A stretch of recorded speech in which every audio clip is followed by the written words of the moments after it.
무조건적인 사랑 여디디아라는 제목으로 여러분들과 말씀의 은혜를 나누기를 원합니다.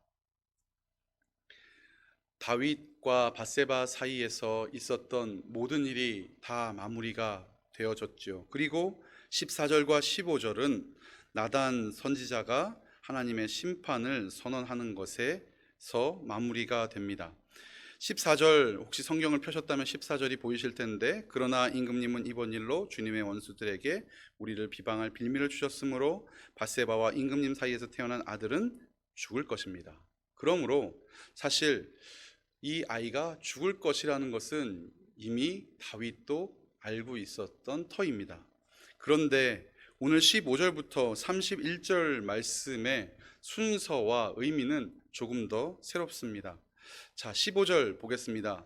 주님께서 우리아의 아내와 다윗 사이에 태어난 아이를 치시니, 이 치셨다라는 이 단어는 결국 하나님의 심판과 같은 말씀입니다. 치셨다는 것은 하나님의 심판의 뉘앙스를 가지고 있죠. 그래서 그 뒤에 연이어서 그 아이가 몹시 앓았다, 그러니 그 아이가 몹시 아팠다, 이거지 않습니까? 심히 아팠다. 그런데 여러분, 그냥 성경을 쭉 읽어버리면 이게 어떻게 읽히냐면 다윗이 잘못해서 그 아이가 아파졌구나, 이렇게 생각을 하십니다. 여러분, 혹시 우리 자녀들이 중간고사, 기말고사 잘 못 보고 오면 아이고 내가 기도를 안 했나 봐, 이렇게 생각하십니까? 공부 안 한 겁니다. 공부 안 했으니까 시험 못 봤죠. 공부 많이 해도 시험 못 볼 수도 있고요. 그럼 어느 날 시험 잘 보고 오면 아이고 공부 열심히 해서, 아니요, 하나님의 은혜입니다. 여러분, 잘된 건 하나님의 은혜. 여러분, 이게 다 이해가 되시죠? 오늘 하나님이 이 아이를 치신 것일까? 그런데 성경은 분명히 이야기합니다. 아버지가 신포도를 먹었다고 해서 자녀의 이가 시겠느냐? 절대 그럴 수 없다. 다시 말하면 아버지의 죄가 자녀에게 옮아가지 않습니다. 지금 우리 어른들의 죄가 자녀들에게 가지 않는다는 거죠. 그러므로 성경은 분명히 주의 계명을 지키는 자에게 몇 대까지? 1000대까지 복을 주시지만 저주는 자손 3, 4대까지. 그러면 이것은 하나님이 주셨다기보다는 영향력을 말하는 것인데, 결국 이 아이가 몹시 앓은 것도 다윗의 죄에 대한 벌이 아니고 죄의 결과인 것입니다. 자연스러운 결과인 거죠. 잠을 안 자면 졸리운 것처럼. 여러분, 부부싸움을 할 수 있습니다. 집안에서 부부싸움을 할 수 있죠. 그런데 그래서 아이들이 상처를 입은 것, 그것은 부부싸움에 대한 결과일 수 있는 것입니다. 우리 가정이 하나님의 뜻으로 바르게 성장해야 되는데 그렇지 못하게 되는 것, 그 아이들에게 무엇을 주고 있는 것입니까? 돌이켜보면 다윗은 밧세바를 취했습니다. 그리고 자기의 잘못을 덮으려고 요압도 죄짓게 했고 전령들도 죄짓게 했고, 결국 그는 스스로 나단 선지자의 말에 자기 자신에게 사형 선고를 내릴 만큼 정의로운 척 해보기도 했습니다. 그러나 소용없습니다. 죄는 그 결과를 반드시 낳게 됩니다. 그런데 오늘 우리는 제목이 무엇이었습니까? 무조건적인 사랑 여디디아.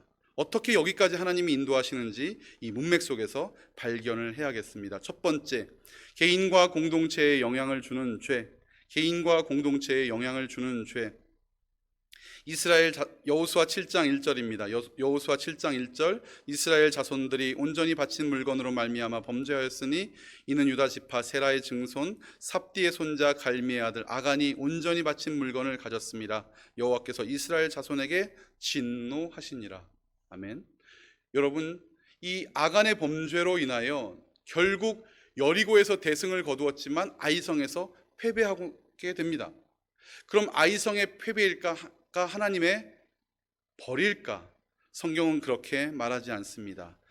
아간의 죄의 결과는 아이성에서의 패배가 아니라 하나님께서 동행하지 않으신 것입니다. 하나님께서 동행하실 수 없죠. 여러분, 우리아가 왜 동침하지 않았습니까? 맞습니다. 사람 몸에서 액체가 흐르는 것은 부정함, 유출은 부정함. 그러므로 내가 액체를 흐르게 할 수 없고 동침할 수 없다는 것, 왜냐하면 거룩한 주님의 전투에 임하고 있기 때문 아니겠습니까?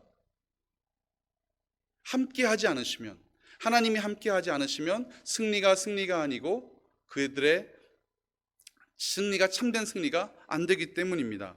그러므로 오늘 아간의 죄악으로 인해서 이스라엘이 아이성에 쳐들어갔을 때 저들은 질 수밖에 없었죠. 학자들은 예민하게 지적합니다.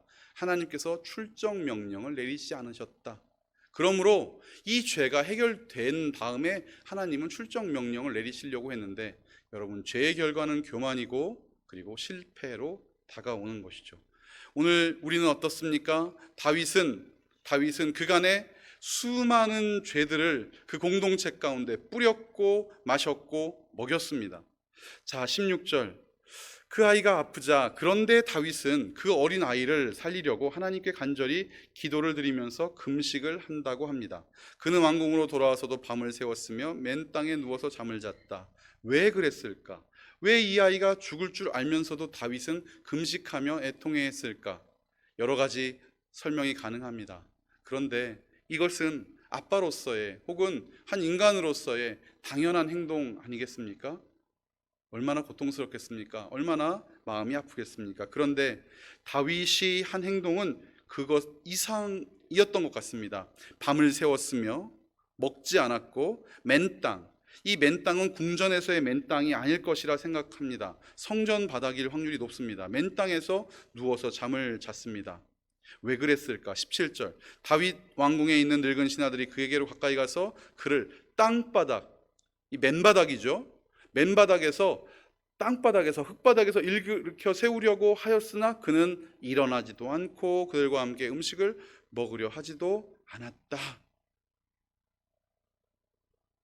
아마 사무엘을 통해서 사무엘의 옛날 이야기를 다윗이 들었다면, 사무엘이 성전에서 누워 잠을 청했을 때 사무엘아 사무엘아 하나님의 음성이 들렸던 것처럼 다윗은 어쩌면 지난 날에도 나에게 말씀하셨던 하나님이 다시 말씀하시기를 간구하며 주의 성령을 내게서 떠나게 하지 마시고 나로 정직한 마음을 새롭게 하소서, 시편의 노래처럼 다윗은 뒹구르며 애통해하며 그 땅바닥에서 하나님의 음성을 구하지 않았을까 추측을 해봅니다.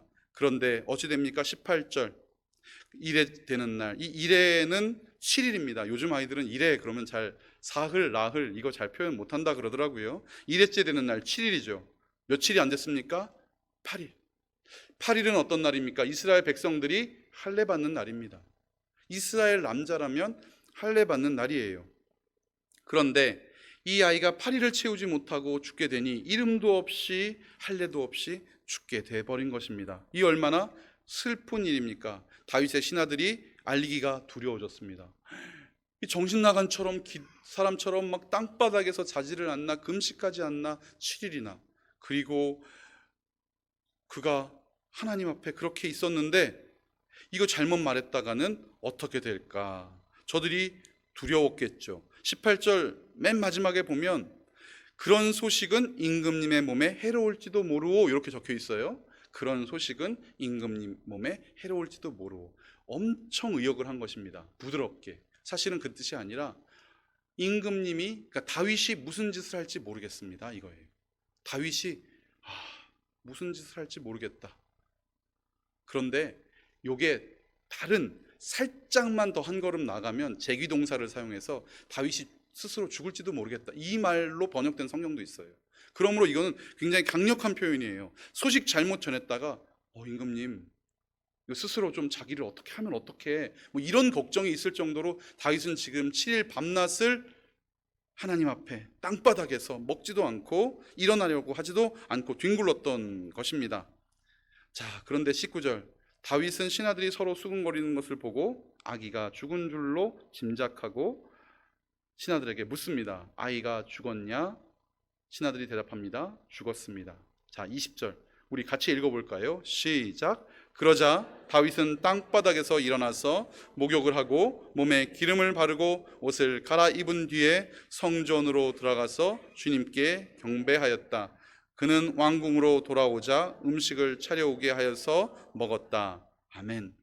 자, 다윗이 어떻게 합니까? 땅바닥에서 일어납니다. 수많은 사람들이 일어나시지요, 이러시면 안 됩니다. 일어났습니까? 안 일어났습니까? 17절 안 일어났습니다. 그러나 이제 다윗은 일어납니다. 다윗이 하나님의 음성을 들었는지 안 들었는지는 모르지만 다윗은 이 아이 14절에 나단이 그 아이가 죽을 것이요, 그리고 그 아이가 죽음을 보고 다윗은 누구 앞에? 하나님 앞에 뭐하러 갑니까? 벌떡 일어나서 목욕을 합니다. 땅바닥에서 뒹굴렀으니까요. 기름을 바릅니다. 그리고 옷을 갈아입습니다. 이것은 외투입니다. 망토. 흙바닥에서 맨바닥에서 뒹굴렀으니까요. 그리고 성전으로 들어가서 주님께 뭐합니까? 예배합니다. 여러분, 다윗의 예배의 태도를 보십시오. 하나님께서 좋은 것으로가 아니라 안 좋은 것으로, 때로는 이것으로 저것으로, 그러나 하나님의 사인이 주어졌을 때, 하나님의 말씀이 주어졌을 때, 주의 마음이 내 마음 가운데 다가왔을 때 다윗은 예배하는 것입니다. 여러분, 우리도 어떻게 이 세상 365일 편한 날만 있겠습니까? 그런데 언제 예배합니까? 언제 감사합니까? 예, 맞아요. 하나님의 마음을 알았을 때 감사하는 거죠. 하나님의 마음이 말씀을 통해서, 기도를 통해서, 찬송을 통해서 우리 마음 가운데 부음바 되면 이것이 징계의 말씀이든 심판의 말씀이든, 이것이 나를 부하게 했던, 비나게 했던, 나를 약하게 했던, 건강하게 했던, 이게 하나님 뜻이었구나 생각되면 우리는 예배해야 되고 감사해야 되는 것입니다. 이것이 다윗의 태도였습니다. 다윗의 태도는 개인과 공동체에 심각한 영향을 주는 죄였습니다. 마치 아간의 죄 이상의 죄였고, 이후에 다윗은 또 한 번 죄를 짓습니다. 인구조사를 하지요. 그래서 이스라엘을 다 힘들게 합니다. 죄는 죄의 결과를 가져옵니다. 그러나 그 모든 결과에도 하나님이 하신 것이라면 어떻게 한다? 아멘. 그 죄의 결과에도 우리는 아멘. 왜냐하면 그것을 다시 한번 회복시키시고 샬롬의 은혜로 이끌어 주실 분은 또한 하나님이시기 때문입니다. 신하들이 이상합니다. 21절 묻습니다. 그를, 지금 아픈 아들, 그를 위해서는 금식하시더니 이제는 어찌된 일인지 음식을 드십니까? 22절 다윗이 대답합니다. 아이가 살았을 때는 내가 금식하며 온 것은 혹 누가 알겠느냐? 살려주실지도. 혹 살려주실까 하여. 그러나 그 아이가 죽었을 때 내가 무엇 때문에 금식하겠소? 하나님의 판단이 내려지면 우리는 그 판단에 아멘. 신학적으로 이 수납한다 그러죠. 하나님의 계시와 뜻을 수납, 우리가 받아들이는 거예요. 아멘입니다 하고 받아들이는 거죠. 23절 이렇게 말합니다. 그는 나에게로 올 수 없지만 나는 그에게로 갈 수 있다. 나는 그에게로 갈 수 있지만 그는 나에게로 올 수 없다. 다윗의 신앙 고백 무엇입니까? 그러므로 여러분, 우리가 오늘 이 땅을 살아가면서 우리가 가져야 될 신앙 고백은 무엇입니까? 우리가 그곳으로 간다는 거예요. 먼저 간 성도들을 우리가 만나러 갈 것입니다. 그들이 우리 가운데 오는 것은, 그것은 은혜가 아닙니다. 은혜는 무엇입니까? 우리도 그곳에 가는 것이 은혜인 것입니다. 그것이 은혜인 것이죠. 자, 이제 24절, 25절입니다. 그 뒤에 다윗이 자기의 아내 밧세바를 위로하고 동침하니 그 여인이 아들을 낳았다. 자, 이제 여쭤보겠습니다. 솔로몬은 몇 번째 아들입니까? 5번째 아들이 맞습니다. 솔로몬이 지금 마치 2번째 아들처럼 기록되어 있는데, 역대기를 보면 솔로몬은 살아있는 아들 중에서는 4번째, 그리고 전체 아들 중에서는 10번째, 그리고 밧세바가 낳은 죽은 아이를 포함해서는 5째 아들이 됩니다. 그러므로 밧세바를 위로하려고 동침했지만 솔로몬이 태어날 때까지는 몇 년 정도 걸릴까요? 앞으로? 넷을 더 낳아야 되니까 못해도 4년, 5년, 더 걸리면 10년도 걸릴 거죠.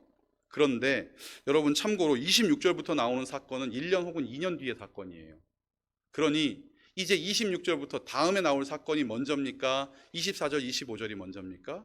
26절이 먼저겠죠. 그런데 여러분, 24절부터 25절까지를 이렇게 써놨어요. 제가 어제 기분이 참 좋았습니다. 부흥하는 교회, 미국에서 이 침례교와 감리교가 이 서열 1등, 2등 교세를 가지고 있거든요. 근데 최근에 이 감리교가 감소 추세에 있는데 성장하는 교단이 하나 나타났다는 거예요. 어딘가 저야 이제 관심이 있지 않겠습니까? 딱 봤더니 그게 동방정교래요. 여러분, 동방정교는 지난 2000년간 엄청 흐지부지했습니다. 우리가 알고 있는 예수님 돌아가시고 5교구가 있었거든요. 알렉산드리아, 예루살렘, 안디옥, 그리고 저 로마까지 해서 한 5개 정도 있었는데, 로마, 이 서방 교회의 시작인 로마는 4교구쯤 됐어요. 나머지 교구는 단 동방교회라고 불려서 이걸 우리 그리스 정교회, 러시아 정교회, 동방 정교회라고 부르는데, 이들이 국가교회가 돼서 엄청 흐지부지했거든요. 그냥 그래요. 그런데 오늘 미국에서 어떤 일이 일어났는가? 이 동방 정교회가 부흥이 있다는 겁니다. 그리고 그 부흥의 이유가 저를 참 감사하게 하고 흥분하게 했는데, 그게 성경 공부랍니다. 성경 읽으면 다 알죠. 다 알지요. 쉽지요. 그런데 또 공부하고 또 공부하고 성경을 또 공부할 때 그 안에서 말씀의 부흥이 일어나니까 결국 심령의 부흥이 일어나고, 심령의 부흥이 일어나니까 성도들이 부흥이 일어난다는 거죠. 다른 부흥이 아니라 말씀 부흥. 그런데 오늘 24절, 25절과 26절의 이 도치 순서를 가만히 제가 공부를 하면서 이거구나, 이거구나. 그래서 24절, 25절 이 두 절에 제가 제목을 이렇게 붙여봤습니다. 죄를 넘어서는 하나님의 은혜는 여디디야. 죄를 넘어서는 하나님의 은혜는 여디디야. 여러분, 이 여디디야, 이 여디디야라는 뜻은 디디야의 여디디의 야가 붙은 거예요. 여디디의 야가 붙었어요. 드드, 여디디, 이 토드라는 어근을 가진 단어인데, 토드, 여디디, 여디디. 이 성경에서 사랑이라는 단어는 다른 단어를 쓰거든요, 원래. 그런데 이 아가서에 보면 신명기에 딱 한 번 나오고 잠언에 한 번 나올 뿐 안 쓰이는 이 단어가 아가서에서는 사정없이 나와요. 나의 사랑하는 자의 목소리. 그 사랑하다가 다 이 여디디, 이 드드 나와요. 그래서 제가 이렇게 한번 말을 만들어 봤어요. 우리 젊은이들이 쓰는 말인데 한번 이렇게 소개를 해드리려고 해요. 꽁냥꽁냥. 그냥 사랑하는 게 아니라 너무너무 좋은 사랑, 진짜 연인의 사랑, 친자식과의 사랑, 내 피부치의 사랑, 이 꽁냥꽁냥. 지금 하나님께서 우리에게 은혜를 주시는데 이 꽁냥꽁냥의 사랑, 은혜를 주신다고 제가 두 번째 제목을 붙여봤습니다. 조금 더 읽어보겠습니다. 24절, 그 뒤에 다윗이 자기의 아내 밧세바를 위로하고, 이 밧세바란 이름이 이제 한 번 더 나오네요. 그 여인이 아들을 낳았다. 다윗이 그 이름을 솔로몬, 이 다윗이라고 되어 있는데 여기 X, 나중에 역대기를 보면 이 이름을 하나님께서 주세요. 다윗이 주지 않습니다. 그런데 다윗일 수도 있고 밧세바일 수도 있어요, 사실은. 그래서 그가 그의 이름을 이렇게 그가 그의 이름을 솔로몬이라고 하였다가 맞는 표현이거든요. 누군지 몰라요. 다윗은 아니에요. 다윗일 수도 있고요. 다윗이 그의 이름을, 아니요, 그가 그의 이름을 솔로몬이라고 하였는데, 주님께서도 그 아이를 사랑해 주셔서 누구를 보내십니까? 예언자 나단을 보내셔서. 하나님께서 이름 붙여준 사람이 몇 명 없어요. 그 중에 하나예요. 그 이름을 뭐라고 붙여주셨는가? 주님께서 사랑하신다는 뜻으로, 여기도 괄호, 여호와를 위하여, 하나님께서 여호와를 위하여 이름을 붙여주셨는데 그 이름이 뭔가? 여디디야. 여러분, 제가 이제 저를 한번 봐주세요. 드드 했잖아요. 이 다윗이란 이름이 영어로 어떻게 표기되는지 아십니까? 물론 데이빗 이렇게 하겠지만 발음 기호상 이 영어 철자를 이렇게 보면 다비드 이렇게 써 있어요. 다윗이 드드예요. 그래서 다윗이란 뜻의 이름이 사랑받는 자거든요. 그런데 다윗의 아들의 이름을 여호와께 사랑받는 자. 다시요, 다윗의 이름 뜻이 뭐라고요? 사랑받는 자. 그런데 여디디야는 여호와께 사랑받는 자. 이 단어가 여기만 쓰여요. 하나님께서 이름을 붙여주셨어요, 여디디야. 그런데요, 다시는 솔로몬을 여디디야라고 안 부릅니다. 왜 그랬을까? 추측을 해봅니다. 이 이름이 쉽지 않은 이름이거든요. 만약에 여러분 제 이름 아십니까? 제 이름이 이성웅이에요. 그런데 제가 아이를 낳았는데 이 1동, 이 2동, 이 3동, 4동, 5동, 9동까지 했어요. 2구동.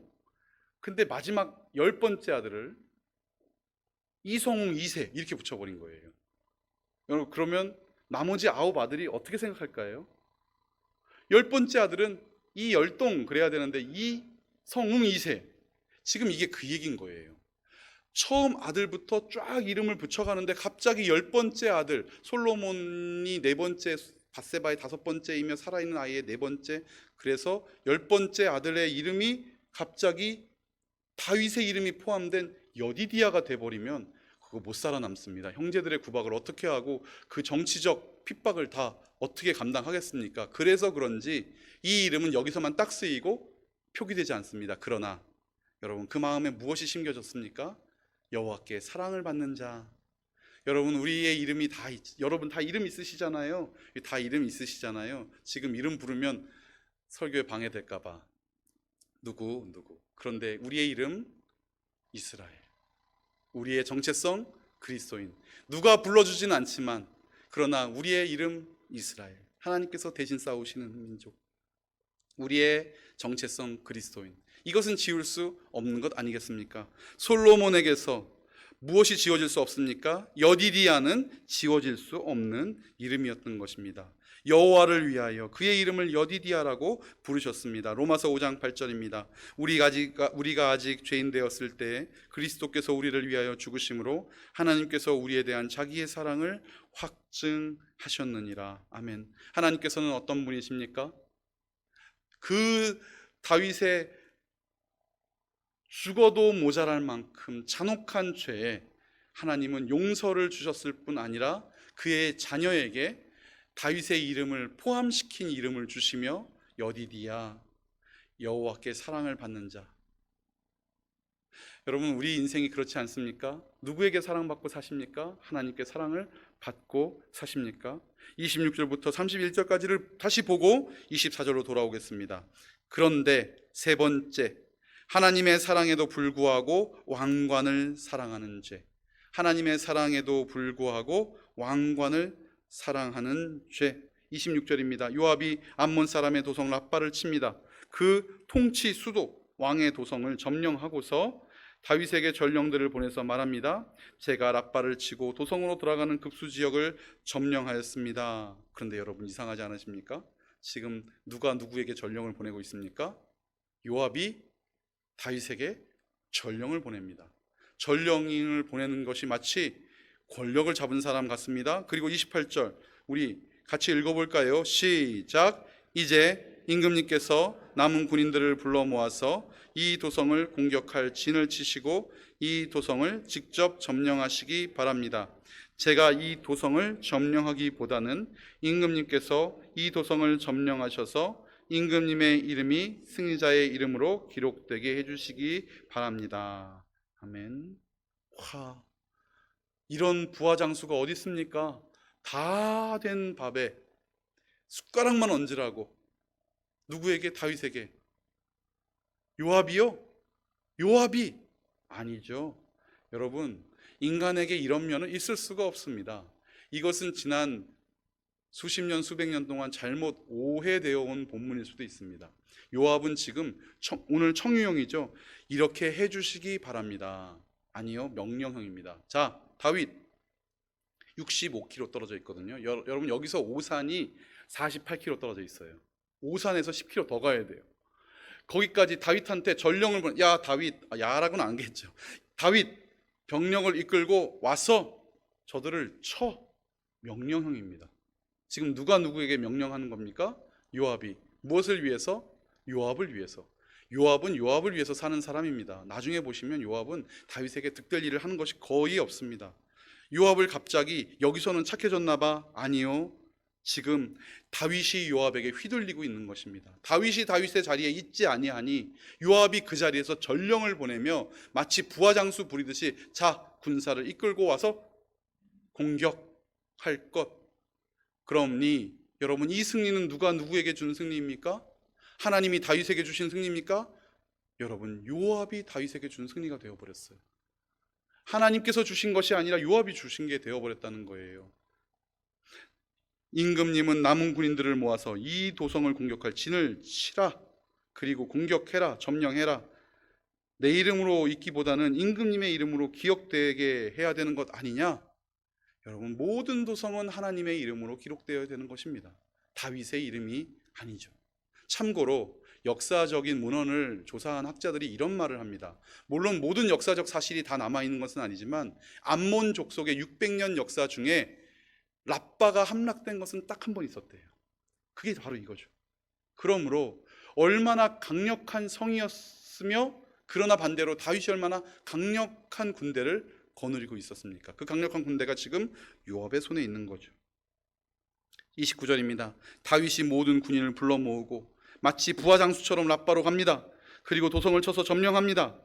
요압의 명령에 다윗이 나서고 있고, 자 30절, 그는 왕의 머리에서 금관을 벗겨왔는데 그 무게가 금 한 달란트, 여러분 금 한 달란트는 30kg가 넘습니다.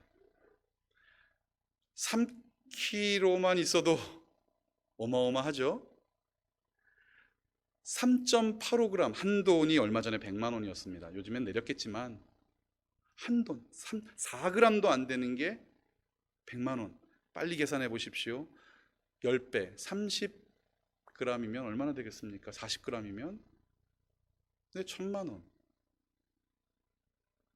30kg나 되는 그 왕관을 가지고 왔습니다. 그런데요, 희한한 모습이 여기 연출됩니다.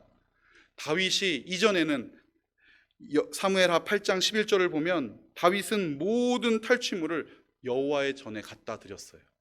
그런데 오늘 이 요압의 명령에 의해서 이 성을 함락시키고 자기의 이름을 두려고 했던 그 목적으로 왔던 다윗은 그 왕관을 취하여 자기의 머리에 쓰고 맙니다. 하나님의 사랑에도 불구하고 왕관을 사랑하는 죄. 요한복음 21장 3절 4절 말씀입니다. 시몬 베드로가 나는 물고기 잡으러 가노라 하니 그들이 우리도 함께 가겠다 하고 나가서 배에 올랐으나 그날 밤에 아무것도 잡지 못하였더니 날이 새어갈 때 예수께서 바닷가에 서셨으나 제자들이 예수인 줄 알지 못하더라. 부활 이후에 예수님을 만났습니다. 도마를 놀리기까지 했습니다. 너는 못 봤지 나는 봤는데. 그런데 어찌 된 것입니까? 예수님이 갈릴리로 찾아오셨는데 볼 수가 없어요. 왜 그런가요? 저들이 손에 그 문을 잡고 있기 때문입니다. 여러분, 세상 잡고 있으면 하나님이 보일 수가 없습니다. 금을 잡고 있으면 세상에서 하나님이 만나지질 않아요. 왜냐하면 그물을 잡으면 해야 할 일이 생기고 배를 잡고 있으면 가야 할 곳이 생기기 때문입니다. 여러분, 성령 잡고 계시면 하나님이 여기로도 보내주시고 저기로도 보내주십니다. 하나님 십자가 붙잡고 계시면 주께서 이런 영광도 보여주시고 저런 영광도 보여주십니다. 그런데 우리가 그것을 놓으면 예수님이 오셔도 안 보인다는 얘기예요. 여러분, 예배의 자리에 오셨죠? 잘 오셨습니다. 왜냐고요? 그러면 우리가 하나님 붙잡고 살아갈 수 있는가? 없습니다. 절대 그럴 수가 없습니다. 좋은 게 보이는데요, 들리는데요, 그리고 누려지는데 어떻게? 그러나 일주일에 1시간 시간을 떼어서, 그리고 목장 예배로 가정교회로 함께 주님 앞에 나와 주의 말씀을 그래도 이 마음 가운데 들이대고 이 눈에 들이대고 귀에 들려질 때 우리는 다시 한번 누구를? 예수님을 만나고 주님을 찾게 되는 것 아니겠습니까? 인간이 그처럼 만나게 되는 것 아니겠습니까? 아멘. 맞습니다. 여러분, 인간이 그처럼 강하지 않습니다. 자, 이제 24절로 제가 간다고 했죠. 이게 왜 여기 쓰여 있을까? 그러니 솔로몬을 주신 때는 언젠가 이 왕관을 취하고 난 다음이에요. 다윗이 지가 저보다 나이도 많으신데, 제가 조금 많을 수도 있나? 다윗이 자기가 왕임내 하고 있을 그때에도 하나님은 누구를 주셨다? 여디디야. 다윗이 내가 왕임내 하고 있을 때 누구를 주셨다고요? 여디디야. 여러분, 우리가 일평생 살아가는 동안 하나님 사랑한다고 살아가지만, 그러나 오늘도 내일 뭐 하지? 우리는 어떻게 살아야지? 사업 걱정, 직장 걱정, 삶의 걱정, 자녀 걱정 하고 있지만, 그러나 하나님은 보이지 않게 오늘도 여디디야. 아멘? 아멘. 오늘 하나님께 사랑받는 자 우리입니다. 우리가 알든 모르든 하나님은 우리에게 평강 주시고 그 얼굴을 우리에게 돌리시기 기뻐하시고 우리를 축복하시고 우리에게 사랑으로 함께 해 주신다는 거죠. 그래서 오늘 사무엘 기자가, 여러분 역대기에 가면 이 밧세바 사건이 아예 없어요. 그냥 암몬을 쳐서 이겼다 여기까지만 나오고 이 중간이 없거든요. 그런데 오늘 여기에다가 쑥 사무엘 기자는 집어넣었어요. 무엇을? 다윗이 이럼에도 불구하고 이처럼 패역한 죄인이고 죽어마땅한 죄인임에도 불구하고 하나님께서는 다윗을 살리시고 용서하시고 자녀의 이름을 누구라고 하였다? 여디디야, 하나님께 사랑을 받는 자. 그러므로 여러분, 우리 인생 가운데 우리가 아무리 죄악 가운데 있더라도 오늘 하나님은 우리에게 무엇을 주신다? 사랑을, 은혜를 주신다. 그래서 오늘 설교의 제목이 무조건적인 사랑 여디디아입니다. 여러분, 이 사랑에 우리가 바로 반응하는 것, 그런데 세상에서 어떻게 다 놓고 살 수 있겠습니까? 안 된다고요. 할 수 있는 사람도 있겠지만 안 되죠. 그러니 여러분, 교회로 오셔야 됩니다. 새벽마다 오셔야 됩니다. 아침마다 저녁마다 기도하러 오셔야 되고 전도하러 오셔야 되고, 전도하면 사랑받는 건 아니에요. 그러나 사랑받은 자는 안 올 수가 없지요. 예전 교회에서 목사님이 낚시하러 가자 그랬어요. 물고기를 잡는 걸 그렇게 좋아하시더라고요. 한 번 물고기 잡느라고 그 손맛을, 그 물고기 손맛이라 그러더라고요. 그걸 느낀 사람은 또 가게 된다는 거예요. 여러분, 물고기 잡는 것도 그 손맛 보고서도 또 가는데, 하나님의 사랑을 이처럼 알게 모르게, 오늘도 우리는 죄인 되었지만 그리스도께서 우리를 위해서 죽으심으로 하나님께서 우리에게 대한 자기의 사랑을 확증하셨는데, 우리가 어떻게 예배의 자리에 안 올 수 있고 이 자리를 멸시할 수 있고 이 자리를 등한시할 수 있겠습니까? 시몬 베드로가 예수님을 몰라봤어요. 끔찍합니다. 여러분, 어느 날 예수님께서 우리 가운데 찾아오셨는데 우리가 못 알아보면 어떡합니까? 그런데 방법이 있습니다. 성령 붙잡고 십자가 붙잡고 예배와 찬양과 기도에 서면 우리가 주님 바라볼 수 있도록 은혜 주시지 않으시겠습니까? 자, 그는 금관을 가져다가 자기 머리에 써버립니다. 제가 여기다가 이렇게 메모했어요. 어쩌자고. 여러분, 어쩌자고. 요즘에 마태복음을 설교를 하다 보니까 새벽에 자꾸 제가 좀 거칠어졌나 봐요. 제 아내가 당신 어조가 너무 거칠어. 예. 거친 게 아니고요. 어쩌자고. 여러분, 우리 어쩌자고 이렇게 살고 있는 것입니까? 우리 옥토교회는 그러나 하나님의 말씀 가운데 순종하는 교회 되기를 주의 이름으로 축원합니다. 어쩌자고의 인생이 아니라 오늘도 성령 붙잡고 살아가는 인생 되기를 바랍니다. 그들을 잡아옵니다. 그리고 여러 가지 일들을 시킵니다. 그러나 그것은 중요하지 않았습니다. 무조건적인 사랑인 여디디아, 개인과 공동체에 영향을 줄 수밖에 없는 죄 속에 빠져 있는 우리의 인생입니다. 여러분, 우리의 이 죄는 반드시 결과를 낳게 되어 있습니다. 우리 자녀들에게 쓴물을 먹이고 공동체로 악하게 하고, 여러분, 다 그런 것 아니냐고 말하지만 그렇지 않습니다. 그러나 그 죄를 넘어서는 하나님의 은혜는 여디디아, 사랑일 뿐 아니라 다윗이 왕관을 쓰는 죄인임에도 불구하고, 하나님의 자리에 모시지 못하는 죄인임에도 불구하고, 오늘 성경은 그럼에도 불구하고 주님께서는 사랑으로 다윗의 자녀의 이름을 지어주셨다. 여러분, 우리의 인생 가운데 하나님께서 그리스도인이란 이름을 새롭게 지어주심을 믿으십니까? 아멘. 성령 받은 우리에게 다른 이름은 없습니다. 그리스도인, 예수 그리스도를 따르는 자, 십자가에 못 박힌, 저 나무에 못 박힌 목수의 아들을 따르는 자로 우리의 이름을 새겨주셨다면, 오늘 우리는 그 길 가운데 서서 온전히 주님만을 바라보아야겠습니다. 죄에 대해서 가볍게 말씀드린 것이 아닙니다. 그러니까 사랑하시니까 우리는 이래도 되겠지 저래도 되겠지. 여러분, 그건 사랑을 모르는 사람입니다. 참된 사랑 가운데, 주님의 사랑 가운데 오늘도 부름받은 우리 성도님들, 온 열방과 온 세상 가운데 한량없는 은혜를 주시는 하나님을 기억하시면서 이번 한 주도 주의 사랑 가득히 여러분의 인생 가운데 차고 넘침을 믿으시고 찬송하며 기도하며 살아가시는 저와 여러분 되시기를 주의 이름으로 축원합니다. 기도하겠습니다. 하나님 아버지, 감사합니다. 나단을 통하여 주님은 솔로몬에게 여디디아라는 이름을 새롭게 허락하셨습니다.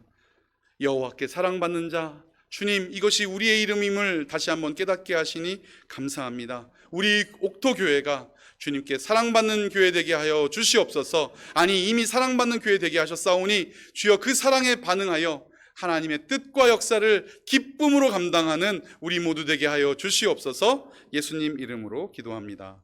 아멘.